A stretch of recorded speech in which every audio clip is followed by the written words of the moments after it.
Sorry guys, I don't understand what's going on with my camera. It keeps turning off a lot sooner than normal. It stops recording every 30 minutes, but for some reason it's like stopping the recording a lot sooner. But anyway, so yeah, so now our police and firemen and paramedics are carrying with them that drug that they inject a person who's had an overdose, and it brings them back. I forget the name. It's at the tip of my tongue, but I guess some of you guys know. So the lady that was being interviewed, the lady who was a drug addict, or the man, could have been a man or a lady, they were saying that they're not worried because they walk around with whatever that drug in case they go into an overdose. And if I can remember correctly, this person had also said that they had already overdosed and been brought back. And I think this is what they said, because I remember the nurse saying, and you're still taking drugs. It's still not enough to scare you into no longer taking drugs. That's what I heard the nurse say, something like that. And then the person that's on drugs said, nope. I love it too much. I will never stop taking drugs. Right? So you see, guys, there are people out there who don't want the help, and they're just playing around with their lives. That's a mockery of the life that God has given them. It doesn't matter if they don't believe in God. It does not matter if they don't believe in God. Way deep down inside their soul, they know that a God exists. Every person who does not believe in God, Christ, and the Holy Spirit, they know that there is somebody named God who created them. They know that. So there's no excuse for when unfortunately, if they die in that state, unsaved and on drugs, okay, they are going to find out how serious their decision was to mock God, okay, for playing around with the life that God gave them by poisoning their bodies and playing around and taking things that cause them to get a high, and while at the same time their minds and their physical, their biology inside is becoming destroyed. It's getting destroyed. So this person who was on this show, they think that this drug that they're walking around is a safety net. They think that this is going to be something that's going to protect them every single time. God is the one that says enough is enough. The reason why this person's life was saved when that drug was administered to them, for that to be brought back, is because God said, I'm giving you another opportunity. Because God can easily cancel out, the effects of that drug to bring that person back and send them to hell. You see, this is why people think that they can play around with their lives, walking around with these drugs, thinking to themselves, well, I'm a drug addict. All I have to do is just carry around this thing with me, because if I go into an quote unquote accidental overdose, all they have to do is just inject me with this thing and they bring me back automatically. Does not work that way. It's God's decision as to whether He will allow that drug to work in that person's heart to start it up again, to bring them back. That's how it works. Okay? So it's a very dangerous thing to mock God with the gift that He has given.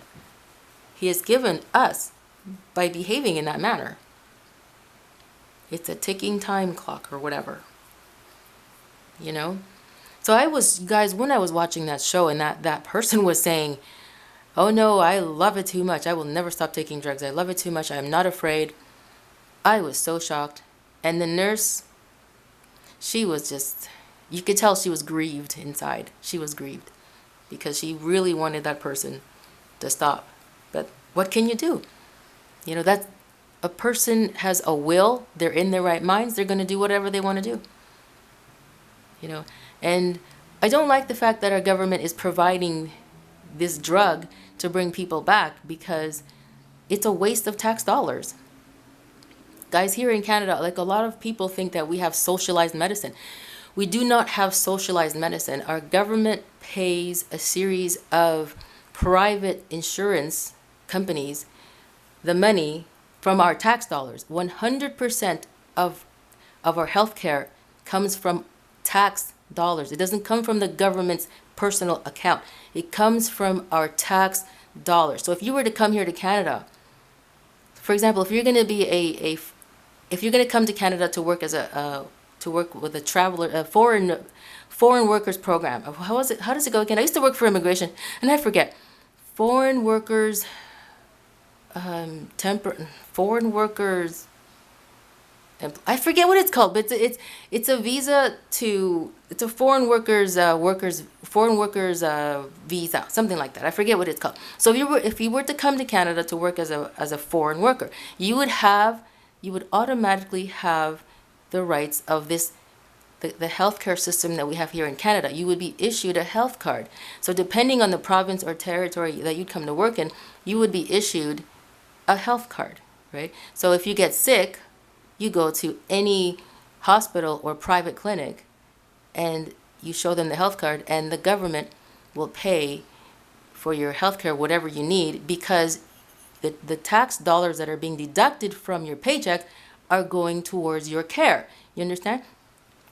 So another thing is, a lot of people think that we have like the socialized medicine, which socialized medicine is atrocious medicine. Why? Because the government, in countries where there is socialized medicine, there is no regulation, there is no, like, the government has nothing to do with the quality or the kind of care or the delivery of care. They just leave it up to the insurance companies to give you, they leave it up to the insurance company to be responsible for the kind of care you're going to receive.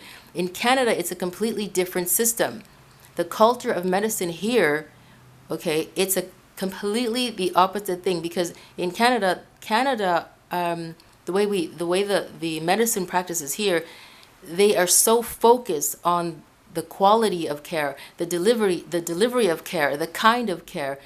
Like they are, the kind of care that we get, guys, is the difference between the Hilton and back alley healthcare. You understand? We have the Hilton, and socialized countries have back alley care.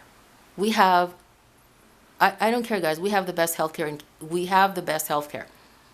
It's the kind of care that we have here. The government, like I said, the government pays a series of private insurance companies to pay, like they pay with our tax dollars to pay for our healthcare, but the government controls and heavily regulates the insurance companies. They heavily control and heavily regulate the way the companies use our money.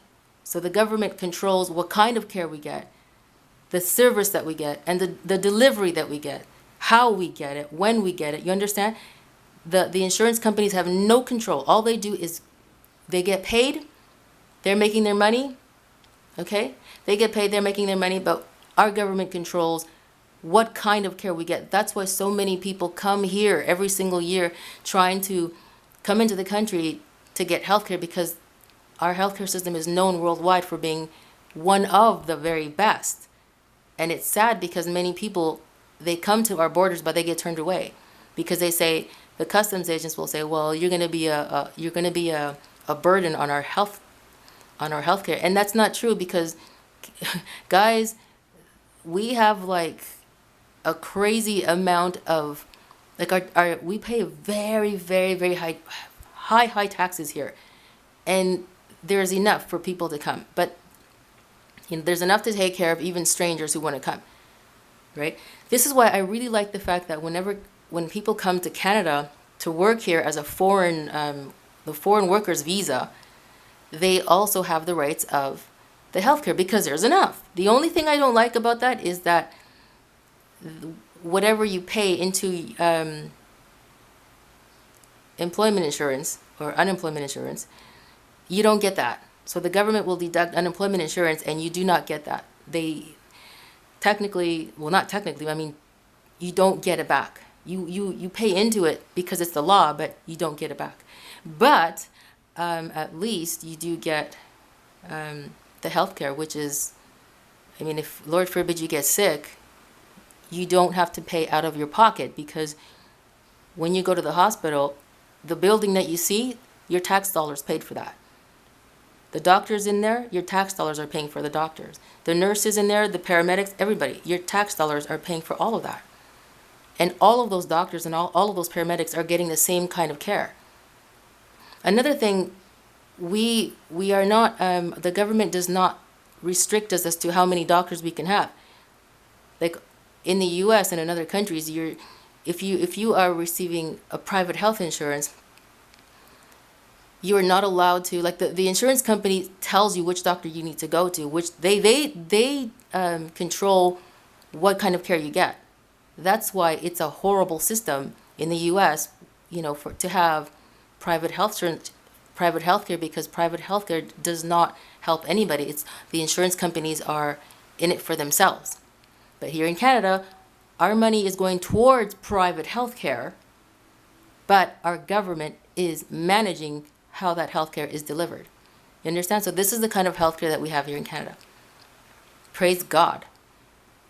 So not one penny is coming out of the government's private bank account to pay for our health care, because we are paying for our health care. We pay taxes through our noses, through our ears, and through our eyeballs, and through and everything. Okay? Through our pores, through our belly buttons. Okay? And that's why we have the health care that we have, because of the culture, of the kind of medicine that we have had here historically from Canada's inception. I mean, from the healthcare, from the inception of our healthcare system. This is the kind of culture that we have had since the inception of our healthcare. This is why our healthcare is the way that it is, because it was built up, it was constructed, it started. The kind of culture that we have now started with the inception of our healthcare system. It's a long, it's a long history. And foreign doctors, when they come to Canada, it is practically impossible for them to practice here, because number one, it's just the way Canada has just made it really, really difficult for foreign doctors, anybody, a doctor, a specialist, a nurse, anybody who's going to be working, who has a degree in the healthcare system field. It's practically impossible for them to become licensed here.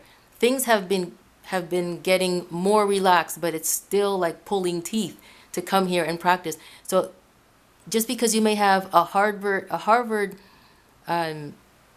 degree, okay, Princeton degree, Oxford University, I think that's in England, whatever, the highest level university around the world, you're not going to get into Canada just because of what you have. It doesn't work that way.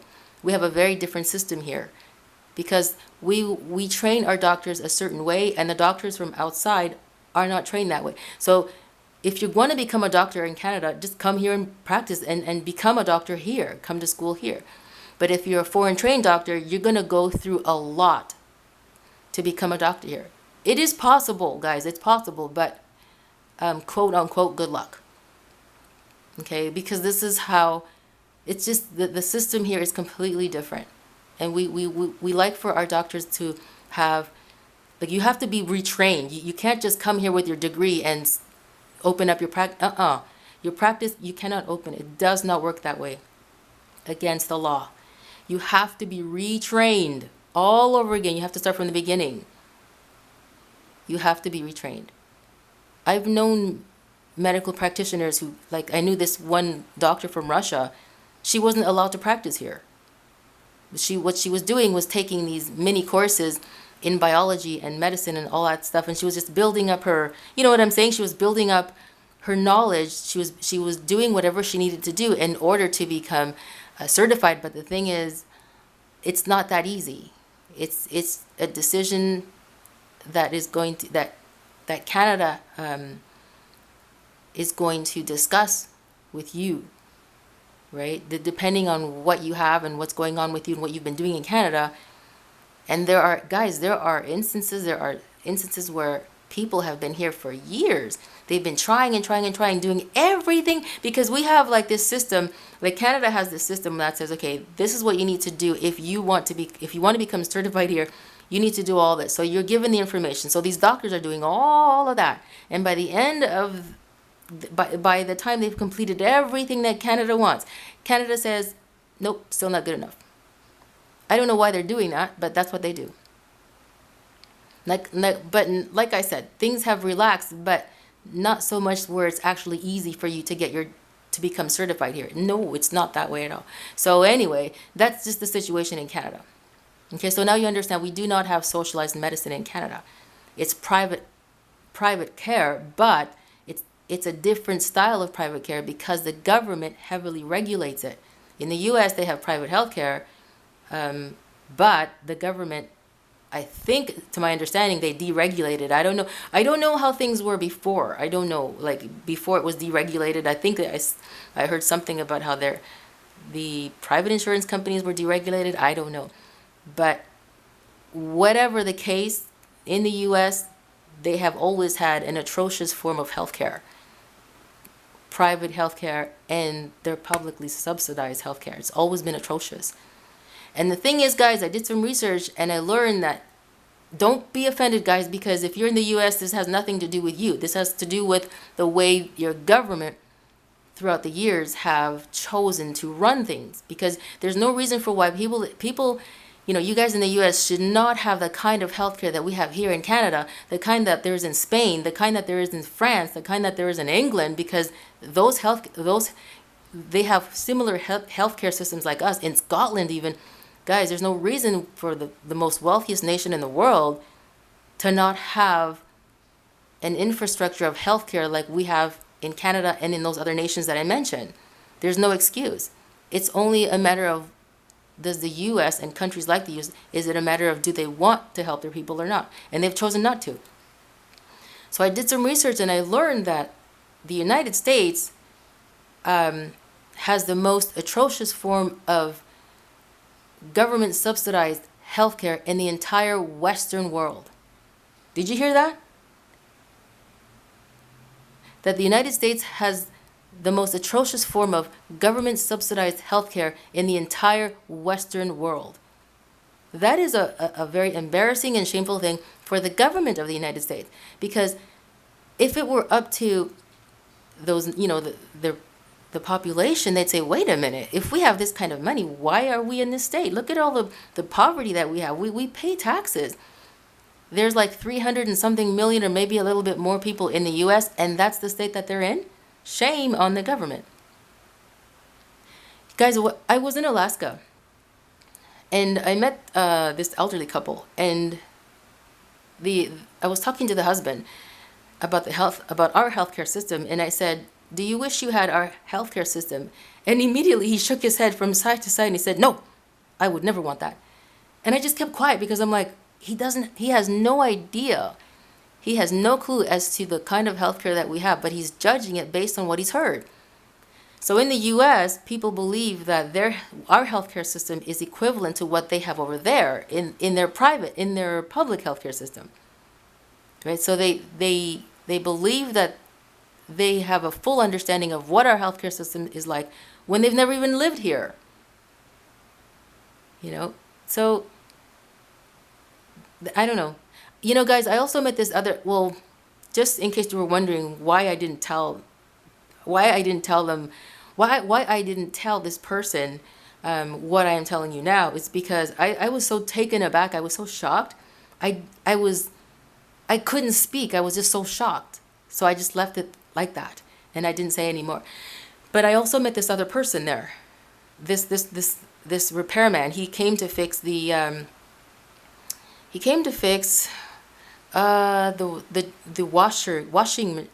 washing machine. It was a front loader. By the way, guys, if you're thinking about getting a washing machine, don't get a front loader, because what I learned from this repairman is that front loader machines always have difficulty with the pumps. He said that it's widespread, or it's a more common problem in front loader machines to have problems with the water exiting because of the way that the pumps work on a front loader. The front loaders, they work to, like when they're pumping the water out, they're pumping the water out is it horizontally? Yeah, horizontally, instead of vertically like with top loaders. You understand? Now this was like I was in Alaska 8 years ago, so maybe the front loaders have changed since that time. But this is what the repairman told me. Anyway, so the repairman we were just talking, and I told him, I live in Canada, and then he was telling me, oh wow, your healthcare system is amazing over there, and I said, yes, it is. And then he was telling me the story about he had a son-in-law. His son-in-law was dealing with a very aggressive form of a brain cancer. So he had insurance. He was paying his premiums every month on time. And then when the bill reached to $1 million, the insurance company sent his son-in-law a letter explaining to him, the bill has reached $1 million. It's too much, and we are no longer going to pay.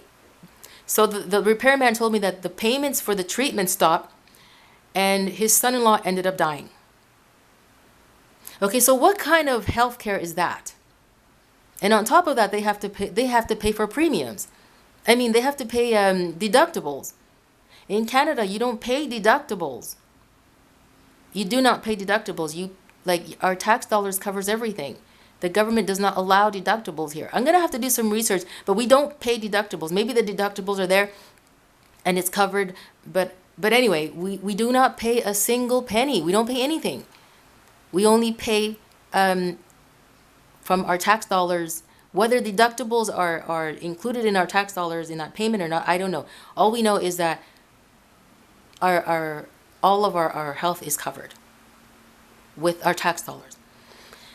So I met another person up there who I've met two people who were not, they got sick and they were not able. I said, why don't you go to the doctor? You have insurance. And they're like, yeah. And I said, well, then why don't you go? And they said, well, I have deductibles from 3 other times that I went to the doctor, and I can't afford to pay those.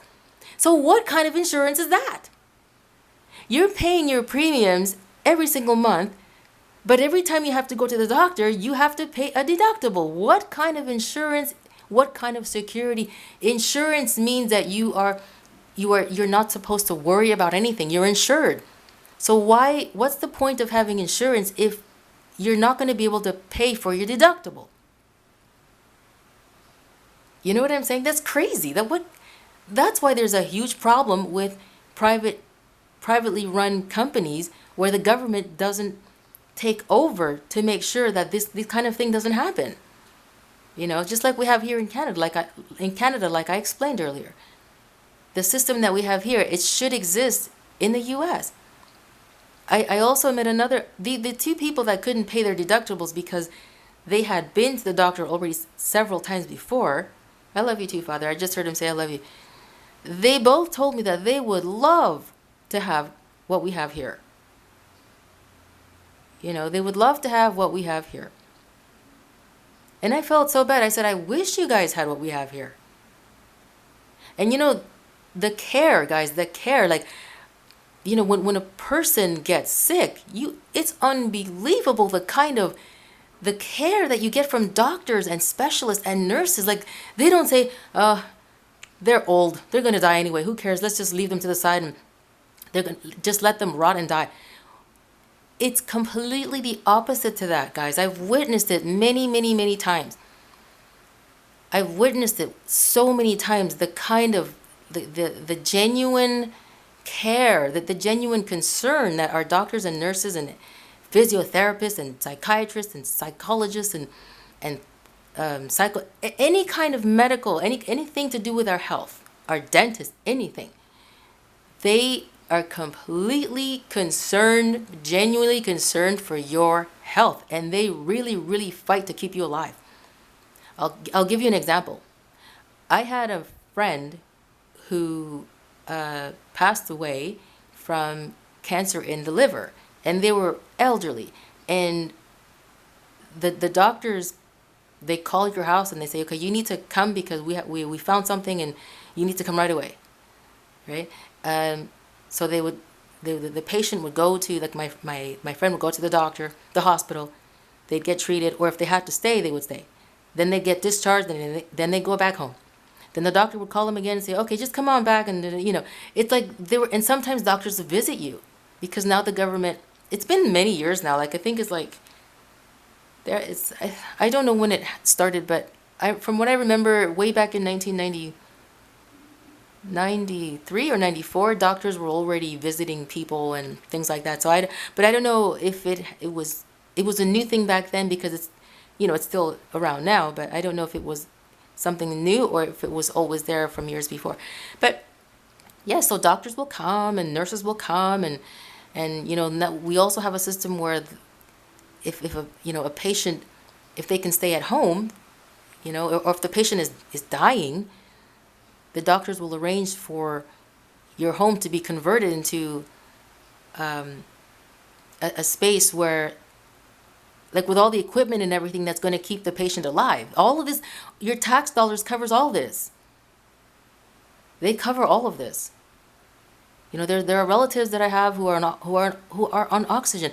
Our tax dollars cover this. Whenever you need new oxygen tanks, you just, like, the oxygen company is always in contact with you every single week. Do you need any more tanks? Do you need this? Do you need that? Do you need a new mask or whatever? They come. They come and bring you. If you need something repaired, they will come and they change it. If you need a new the oxygen machines, they run 24 hours a day. Whenever they need to be replaced and they're upgrading, the company comes and takes away your old one and gives you a new one. My grandmother had she had cancer in her bones, and she received the same. She wasn't on oxygen, but she received the same kind of care. She was 96 years old, and you wouldn't believe the care that these doctors and specialists and the nurses, they treat your loved ones like they're their own blood. Okay, so this is the kind of care that we have here. Now, I've ventured off into something completely different because I'm very passionate about the misconceptions that people have about our healthcare system in Canada, and I just had to get it out. So, yeah, anyway. So, guys, back to the addicts that are selective. Okay, it's 27 minutes, and my camera is going to stop recording, so I will come back. So I'm going to continue talking about selective medicine. No, selective addicts. Addicts that are selective. Okay, I'll be back.